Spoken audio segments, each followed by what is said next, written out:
13h sur RTI 1. Bonjour à toutes et à tous et merci de nous suivre. Tout de suite, les trois titres. À la une, la cérémonie de clôture de la première édition des Journées de l'étudiant ivoirien de France, rencontre présidée récemment par le ministre de l'Enseignement supérieur et de la Recherche scientifique.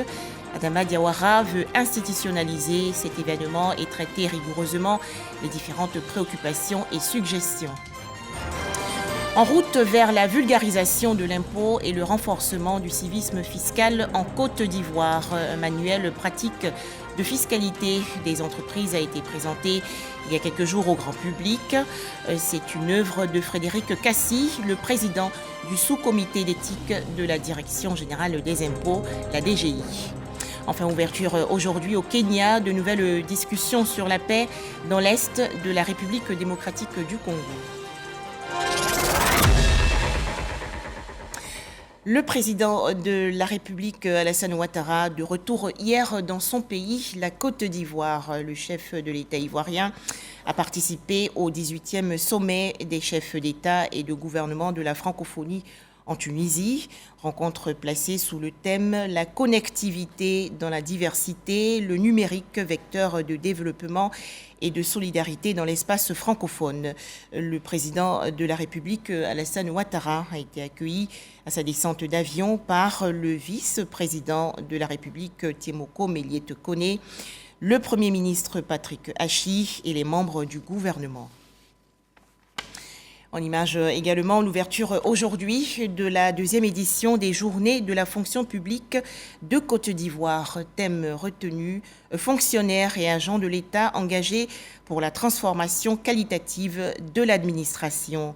La cérémonie d'ouverture s'est déroulée dans la commune de Cocody en présence du vice-président de la République, Temoko Méliès Koné. L'occasion pour les fonctionnaires et agents de l'État ivoirien d'exprimer leur reconnaissance et gratitude au président de la République, Alassane Ouattara. Plus de détails dans nos prochaines éditions, mais pour l'heure, écoutons un extrait du discours du vice-président de la République, Temoko Méliès Koné. Au moment où s'ouvre la deuxième édition des Journées de la fonction publique, qui se veut d'abord un moment de promotion du service public en faveur du mieux-être des populations, je salue avec une grande satisfaction la mobilisation des fonctionnaires et des agents de l'État unis dans un même élan pour manifester leur reconnaissance au président de la République, son Excellence Alassane Ouattara. À travers ce geste mémorable, je note avec bonheur que les fonctionnaires et agents de l'État entendent traduire concrètement leur gratitude à l'égard de toutes les mesures que le président de la République n'a eu cesse de prendre en leur faveur depuis son accession à la magistrature suprême de notre pays. Surtout, les fonctionnaires et agents de l'État de Côte d'Ivoire affirment clairement leur engagement à consolider avec le gouvernement la paix sociale, gage inéluctable du progrès collectif. L'événement qui nous réunit ce matin est inédit et exceptionnel. En effet, alors que partout dans le monde, des manifestations sociales massives sont organisées contre l'inflation et la cherté de la vie, les fonctionnaires et agents de l'État ivoirien saluent et magnifient les décisions du chef de l'État et de son gouvernement en faveur de l'amélioration des conditions de vie des populations ivoiriennes. Oui, cette magnifique disposition d'esprit, sage et citoyenne, permet aussi et surtout de croire en des lendemains très radieux pour notre cher pays. Autre actualité, la clôture récemment des travaux de la première édition des Journées de l'étudiant ivoirien de France, rencontre présidée par le ministre de l'Enseignement supérieur et de la Recherche scientifique, Adama Diawara, qui veut institutionnaliser cet événement. Les explications dans ce reportage de Mahama Traoré. C'est dans les locaux de l'ambassade de Côte d'Ivoire que s'est déroulée la deuxième et dernière journée des assises consacrées aux étudiants ivoiriens de France. 2 journées qui auront permis aux apprenants d'évoquer sans faux fuyant les défis liés à la facilitation des séjours d'études dans l'Hexagone avec le ministre de l'Enseignement supérieur et de la Recherche scientifique et des représentants du ministère de l'Enseignement technique et de la formation professionnelle. C'est petit à petit que les recommandations vont être prises en compte. Donc c'est un travail de longue haleine qui commence. Déjà qu'avant, on n'était pas suffisamment écouté. Aujourd'hui, nous sommes écoutés, il y a une oreille attentive. C'est déjà quelque chose d'intéressant, c'est déjà bon à prendre. En clôture des travaux, le ministre de l'Enseignement supérieur et de la Recherche scientifique est revenu sur les réformes en cours. Il s'agit du paiement trimestriel des bourses, de la révalorisation des taux de bourse et des dispositions prises par le gouvernement pour garantir l'insertion professionnelle des cerveaux expatriés. Satisfait de ces travaux, Adama Diawara s'est dit favorable à la pérennisation de ce cadre d'échange, comme l'ont demandé plusieurs motions lues par les organisations d'étudiants. Nous allons faire en sorte, en tout cas nous allons accompagner l'ambassade de Côte d'Ivoire en France pour que ces journées-là soient institutionnalisées. C'est en France qu'on a le plus grand contingent, ça c'est de 1, donc c'est logique qu'on fasse en France. Deuxièmement, on part du principe que les pays limitrophes de la France, les étudiants ivoiriens qui y sont pourraient venir assister à ces journées de l'étudiant ivoirien. Ça permet d'être au parfum des problèmes des étudiants à l'instant T, j'allais dire. Là, on a à chaque moment la photographie de la situation et ça nous permet de réagir à temps. L'ambassadeur de Côte d'Ivoire en France, Maurice Kwaku Bandama, assure qu'il veillera à traiter toutes les difficultés d'ordre consulaire que rencontrent les étudiants ivoiriens de France. Pour rappel, c'est en 1946, sous l'impulsion du président Félix Houphouët-Boigny, que la première vague d'étudiants ivoiriens a foulé le sol français. Retour en Côte d'Ivoire pour découvrir un manuel pratique de fiscalité des entreprises, ouvrage rédigé par Frédéric Cassi, administrateur général des services financiers, également président du sous-comité d'éthique de la Direction générale des impôts. L'auteur veut ainsi vulgariser l'impôt et renforcer le civisme fiscal dans tout le pays. Frédéric Cassi est au micro de Jean-Louis Gbangbo. Manuel pratique de fiscalité des entreprises en Côte d'Ivoire est un ouvrage qui se veut aussi bien pratique que didactique. Troisième œuvre de Dr Frédéric Cassi, fiscaliste, administrateur général des services financiers, inspecteur divisionnaire à la Direction générale des impôts. L'ouvrage présenté ce jour au grand public est non seulement destiné aux professionnels de l'impôt, mais également aux contribuables et aux étudiants. Il faut assister ceux-là même qui apportent l'argent à l'État, ceux-là même qui contribuent. Parce que sans impôts, il n'y a pas d'État. L'ouvrage se donne la même mission que la Direction générale des impôts, à savoir assurer des relations harmonieuses entre l'administration fiscale et les citoyens usagers. Tout l'ouvrage comprend des cas d'application pour permettre aux contribuables de ne pas se tromper dans ces déclarations et de payer. L'impôt est une ressource principale de l'État et sans ressources, l'État ne peut pas entreprendre, ne peut pas assurer le bonheur des populations. Frédéric Cassi est le premier Ivoirien docteur en droit privé, option fiscalité. Déjà auteur de 2 ouvrages dans le même domaine, il prépare 2 autres sur le recouvrement de l'impôt et le droit fiscal général en Côte d'Ivoire.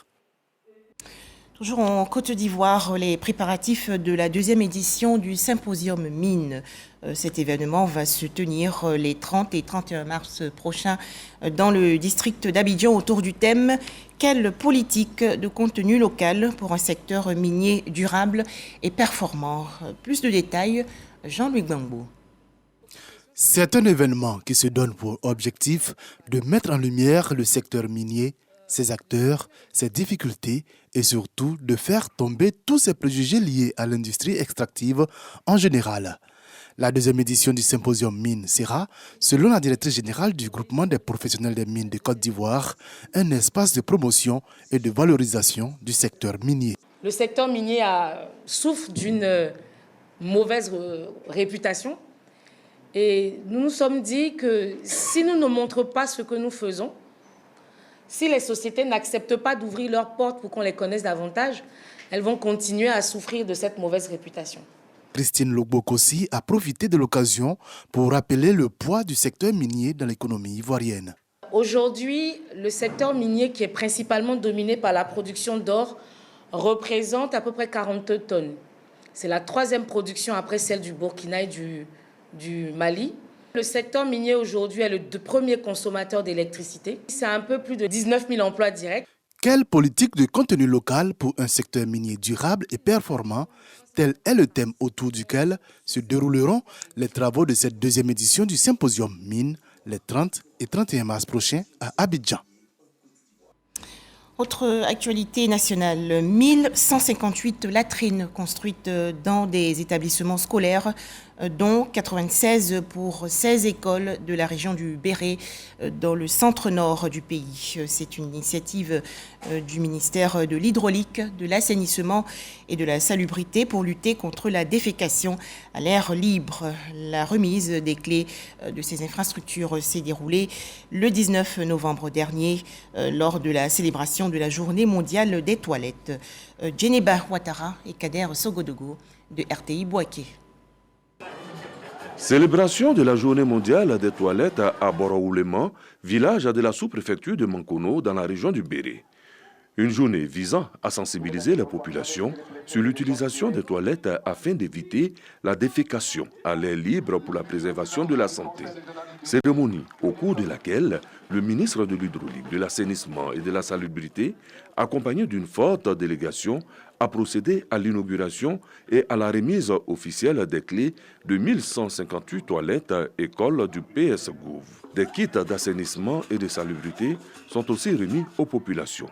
L'activité s'inscrit dans le cadre du programme de latrinisation des écoles et ménages, rendre visible la nécessité d'avoir des toilettes durables pour tous, thème de l'édition 2022. Aujourd'hui, en matière d'eau potable, là où le bassin sédimentaire n'est pas riche en ressources, nous avons recours aux eaux de surface. On prend de l'eau dans des fleuves, dans des rivières, qu'on traite avant de servir aux gens. Donc, il faut protéger toutes ces sources-là. Il faut pousser au maximum, n'est-ce pas, la latrinisation dans nos villages, puisque si nous voulons, d'ici 2030, augmenter l'espérance de vie des Ivoiriens de 10 ans, ça demande qu'on les éloigne des maladies et toutes les sources de maladies. Les partenaires au développement ne sont pas en reste. Je voudrais féliciter particulièrement le gouvernement de la Côte d'Ivoire à travers son Excellence, Monsieur le ministre de l'Hydraulique, de l'Assainissement et de la Salubrité, pour avoir choisi ce thème en ce moment où les effets des changements climatiques sont de plus en plus visibles. Nous voulons prendre l'engagement avec nos populations à continuer la sensibilisation à outrance afin d'éviter zéro défécation à l'air libre dans toute la région du Béret. Lorsque vous allez à la selle et qu'il y a une forte pluie, avec la pente, ça se retrouve dans le fleuve. Donc l'événement de ce jour va être un éveil et pour toute la population, je pense.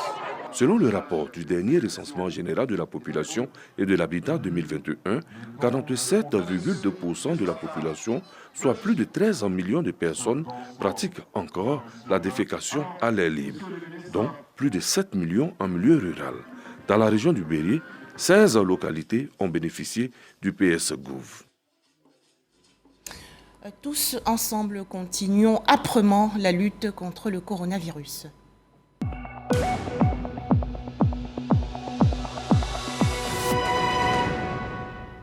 Zéro nouveau cas de coronavirus enregistré hier en Côte d'Ivoire par le ministère de la Santé, de l'Hygiène publique et de la couverture maladie universelle.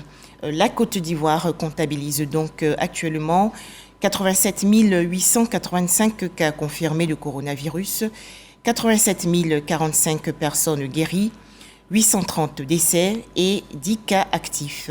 Rappelons que le ministère de la Santé, de l'Hygiène publique et de la couverture maladie universelle invite les populations à se faire vacciner gratuitement dans les centres de vaccination.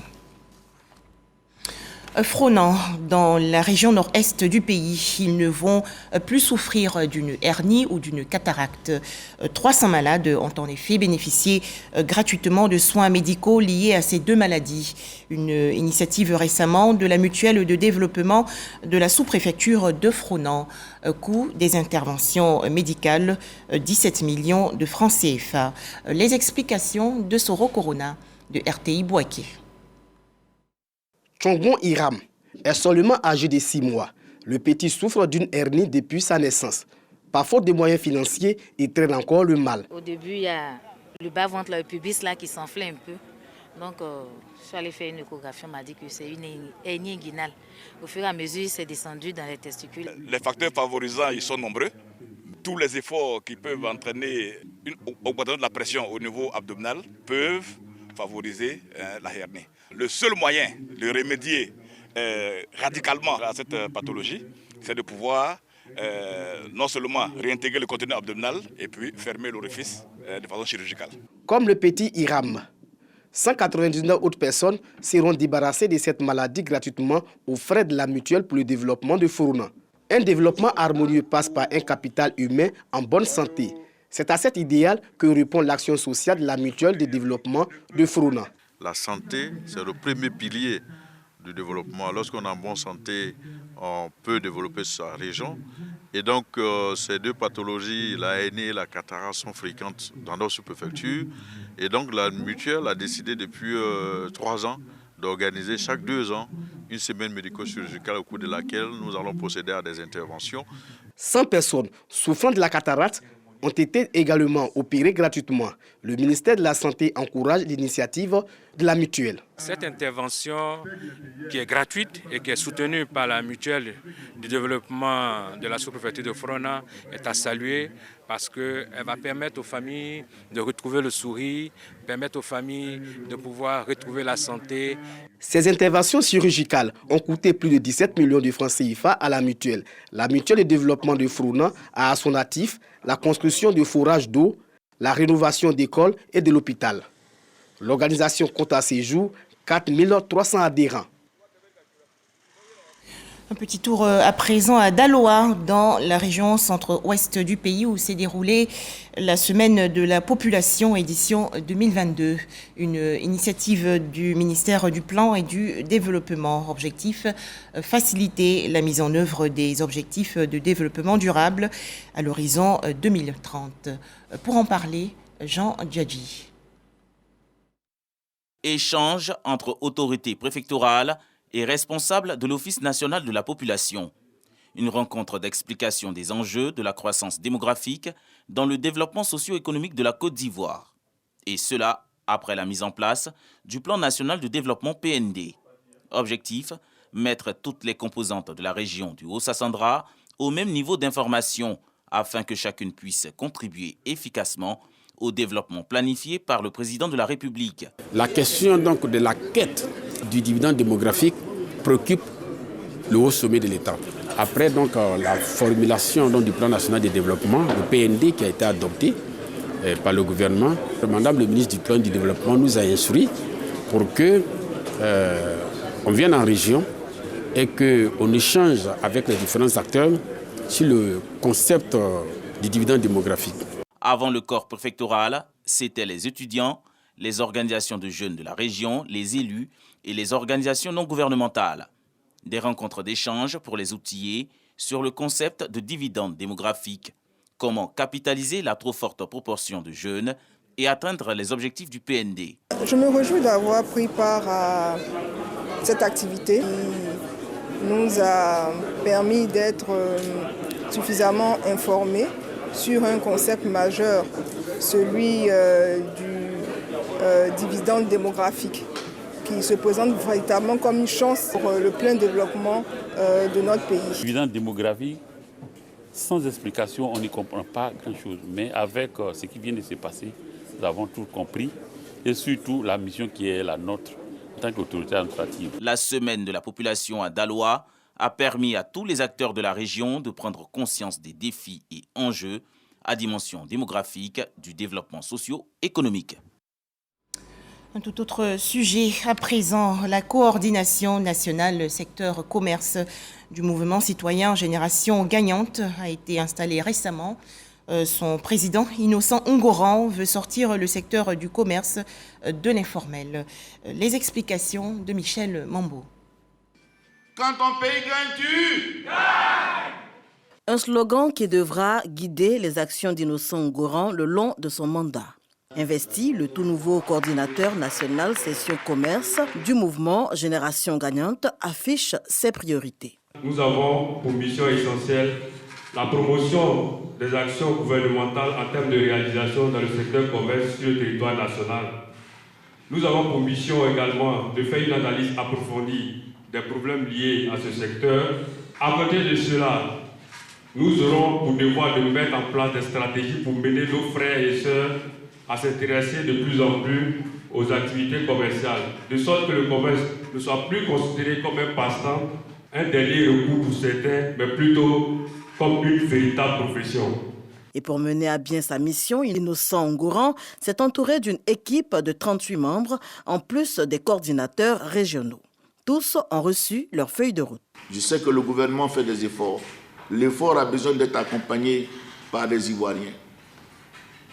Il y a des grands sujets sur la question de la vie chère.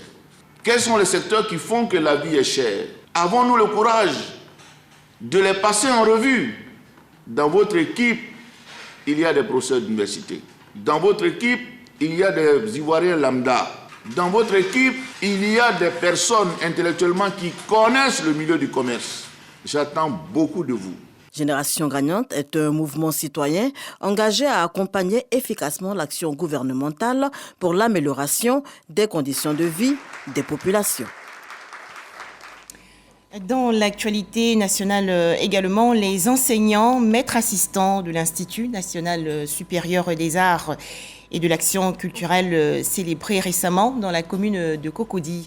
C'était lors de la rentrée académique 2022-2023 de l'INSAC. Les temps forts de cet événement, Isaïo. Prestations artistiques, défilé des écoles supérieures. L'Institut national supérieur des arts et de l'action culturelle, INSAC, a connu une ambiance des grands jours. Et pour cause, l'établissement supérieur de formation dans le domaine des arts et de la culture effectuait ainsi sa rentrée académique. Au cours de cette festivité, le directeur général de l'INSAC est revenu sur les potentialités énormes de son institut pour les jeunes apprenants. Nous avons souhaité qu'en tout cas pour cette année 2022-2023, que tous nos étudiants aient l'audace d'entreprendre, aient l'audace de créer. On a beau être bien formé, avoir donc les rudiments nécessaires pour la formation artistique, mais au bout de la chaîne, il faut que nous-mêmes, nous préparons à être des entrepreneurs artistiques de demain. Le directeur de cabinet, Florent Galati, représentant le ministre de la Culture et de la Francophonie, invite les jeunes à s'intéresser à l'INSAC. Consolider la formation des étudiants, la diversifier, à l'effet de faire de véritables entrepreneurs culturels est un objectif majeur qui a été défini par Madame la ministre de la Culture et de la Francophonie, Madame Françoise Roma. Elle y attache un intérêt notable. C'est pour nous, c'est pour le ministère de la Culture et de la Francophonie, une nouvelle vision. Cette rentrée académique a été l'occasion de célébrer la professeure de l'établissement qui vient d'obtenir le grade de maître assistant au CAMES. Des réjouissances également à Boundiali, dans la région nord du pays, avec le festival des danses traditionnelles du peuple Gbato, événement en présence du ministre de la Construction, du Logement et de l'Urbanisme, Bruno Koné. Le point dans ce reportage de Charles Tatou de RTI Bouaké.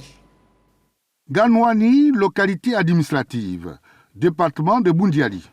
Ici, les populations ont encore les pieds dans la tradition et la tête dans le modernisme. l'on a assisté à la sortie de plusieurs danses du terroir. Ce festival visait la promotion de la danse Ngoro, une des richesses culturelles du peuple Bato. Le Ngoro se pratique à l'occasion des cérémonies de réjouissance.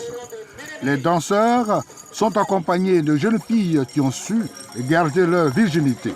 Cette pratique culturelle traduit aussi l'encouragement des anciens à l'endroit des jeunes pour le respect des valeurs traditionnelles et sociétales.